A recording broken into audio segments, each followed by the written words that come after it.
माननीय श्री गौतम खट्टर यांना न्यायालयाने जामीन मंजूर केला। ही बातमी सगळ्यांपर्यंत देताना मला खूप आनंद होतोय। सर्वप्रथम सनातन संस्थेच्या वतीने श्री गौतम खट्टर यांचे मनपूर्वक अभिनंदन आणि जे अधिवक्ता या वेळेला माननीय श्री गौतम खट्टर आणि त्यांचे बंधू श्री माधव खट्टर यांच्या पाठीशी भक्कमपणे उभे राहिले। विशेष करून गोव्याचे एक अधिवक्ता जे तत्परतेने स्वतःहून त्या ठिकाणी धावत गेले ते अधिवक्ता नागेश जोशी आणि गोव्यातलेच ज्येष्ठ अधिवक्ता अमेय प्रभुदेसाई यांनी या प्रकरणातला युक्तिवाद माननीय न्यायालयासमोर ठेवला। माधव खट्टर यांच्यासाठी देखील ठेवला, त्याचबरोबर गौतम खट्टर यांच्यासाठी देखील ठेवला आणि माननीय न्यायालयाने गौतम खट्टर यांना आज दुपारी माननीय न्यायालयाने जामीन मंजूर केलाय। ही बातमी आल्यावरती सर्वच हिंदुत्ववादी संघटनांमध्ये आनंद व्यक्त होतोय, कारण सगळ्यांच्या मनामध्ये भावना होती की गौतम खट्टर यांना न्याय मिळाला पाहिजे।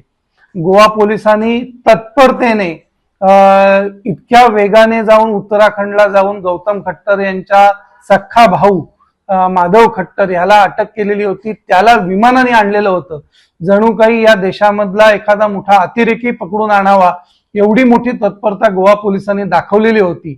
आणि त्याच गोवा पोलिसांनी ज्या वेळेला अनेक हिंदू देवी देवतांच्या बद्दल गोव्यामधल्या अनेक युट्यूबर्सनी सर्वसामान्य लोकांनी ज्या हिंदू देवी देवतांबद्दल विशेषतः भगवान श्रीराम, सीता माता, भगवान परशुराम अनेक देवी देवतांबद्दल अत्यंत अश्लाघ्य टीका केली, शिव्या घातल्या, त्यांची नावं त्यांच्या कमेंट ज्या वेळेला हिंदुत्ववादी कार्यकर्त्यांनी पोलीस स्थानकात नेऊन दिल्या, शेकडो हिंदुत्ववादी कार्यकर्ते त्या ठिकाणी पोलीस स्थानकात जमले, तेव्हा मात्र गोव्याच्या पोलिसांना कुठल्याच प्रकारच्या भावना दुखावल्यासारखं वाटलं नाही।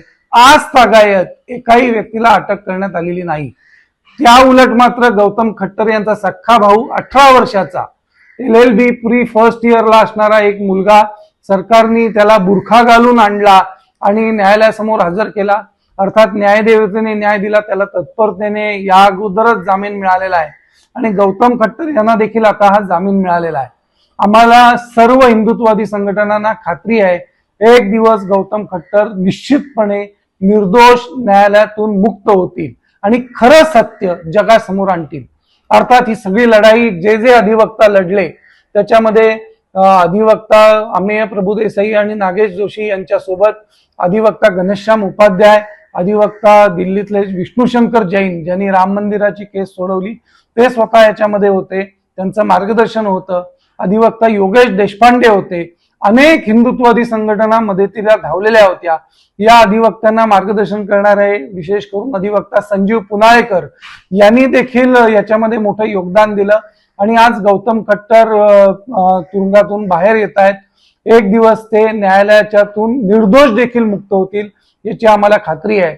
अर्थात हा लढा सोपा नव्हता, हा केवळ भगवंताच्या आशीर्वादामुळे, भगवान परशुरामांच्या कृपा आशीर्वादामुळे, कारण तेच खरे गोव्याचे साहेब आहेत आणि गोव्याचे दैवत आहेत, कोकणाचं दैवत आहेत, त्या भगवान परशुरामांच्या कृपा आशीर्वादामुळे, आई शांतादुर्गेच्या कृपा आशीर्वादामुळे गौतम खट्टर आज ते न्यायालयातून त्यांना जामिनावरती मुक्तता करण्यात आलेली आहे।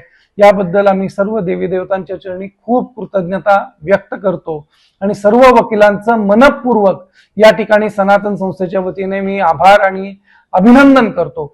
धन्यवाद।